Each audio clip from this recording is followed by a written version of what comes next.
So a lot of these people are labeled as they're labeled terrorists by one government or the other, or many governments. What would you hmm say about that label in general? About what is a terrorist to you? I mean, you're representing these people, you're getting to know them. You said with Marzouk, you had 1,000 hours of conversation with him. I would imagine 4 nights a week for 2 years. You got to know him quite well, and I'm sure he got to know you quite well. What Yeah. did you take away from what do you think of that label in general? And should that label exist? Who should be classified as a terrorist? The difference between terrorist and freedom fighter is who wins. That's the history of it. The United States has been filled with terrorists from day one. We committed genocide against millions of North American Indians, and they were labeled as freedom fighters, and people defending themselves were the terrorists. Historically, in the West, the difference between terrorist and freedom fighter is who wins. Now, there are clear examples of terrorism. Nowhere is it more palpable. Nowhere is it more obvious. Nowhere is it more, generational than in Israel, which has violated for 100 years now, whether it was originally the Irgun, the Stern Gang, whether it was the Haganah, whether it was Palmach, or now it's their great-grandchildren or grandchildren today. The label of terrorism is this like anecdotal tap dance. There's international law. There's the Convention Against Genocide. There's war crimes. There's crimes against humanity. There's ethnic cleansing. That doesn't live or die with the label of terrorism. But the biggest terrorists in the world are those that run from international law because they know they are violating it willingly. I find the paradox of the Nuremberg tribunals, which were established to hold Germany and the Nazis accountable for the mass slaughter of Jews and Christians and Muslims and gay women and men. And it evolved. And all these years later, Israel says it doesn't apply to us. So I don't get involved with terrorism, good guy, bad guy, because, the Irgun, which kidnapped British soldiers, which hung them, which blew up buildings, which bombed hotels, which engaged in a letter campaign, which engaged in the onset of genocide with the Nakba and has never stopped, they're not considered terrorists. Today, Zionists laud them as freedom fighters, as those that resisted them as terrorists. So let's get beyond the label of terrorist. There's a body of international law which has evolved, beginning, interestingly enough, with the American Civil War, when the International Red Cross pushed for a whole generation of rules and laws because of the horror that was being perpetrated by the North and Southern armies against civilian populations. And that's where it evolved. So I don't look for the label terrorist. Are there people that I look at and say, look, if you want to find terrorism, take a look at Gaza right now. But it's not just now. People talk about October 7th. Well, there have been 78 years of October 7th in Palestine. Labels sort of, massage people, seduce people. Abu Marzouk, and I've known most of the founders of Hamas. I've known all of the heads of the political wing.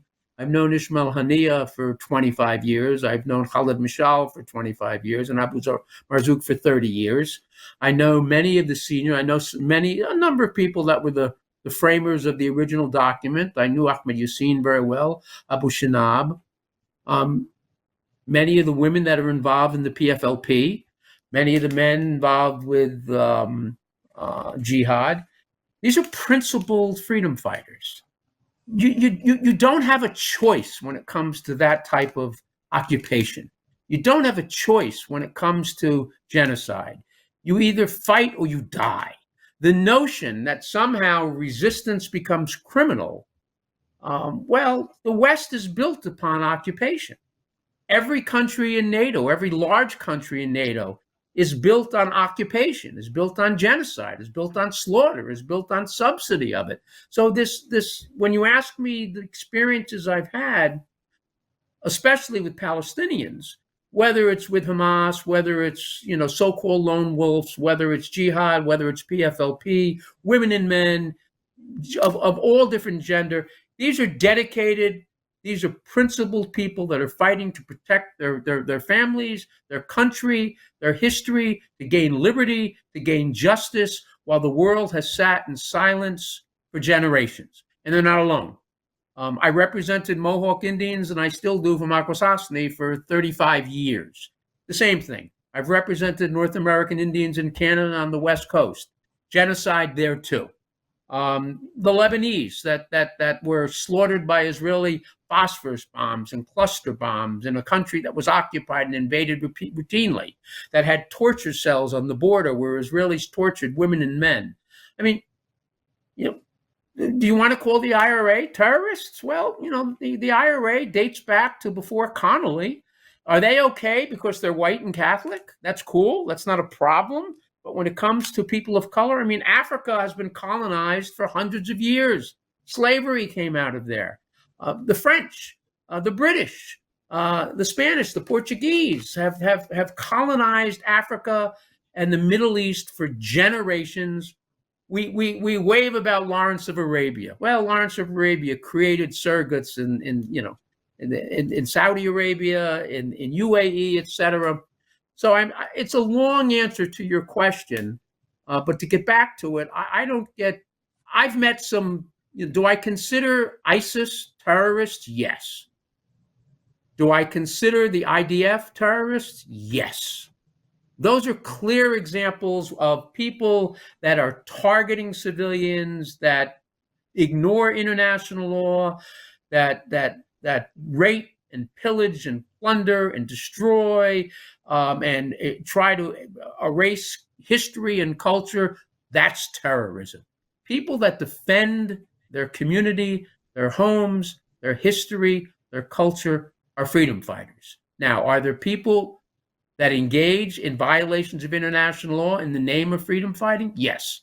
But there's a process to review them. And that process isn't slaughtering 100,000 Palestinian civilians, 70% of whom are children and toddlers and women and the elderly. There's international laws. And if we're to have any semblance of justice worldwide, you either have laws, they apply across the board, or they don't. So getting back to the history, particularly of the West, the difference between freedom fighter and terrorist, for them, is who wins.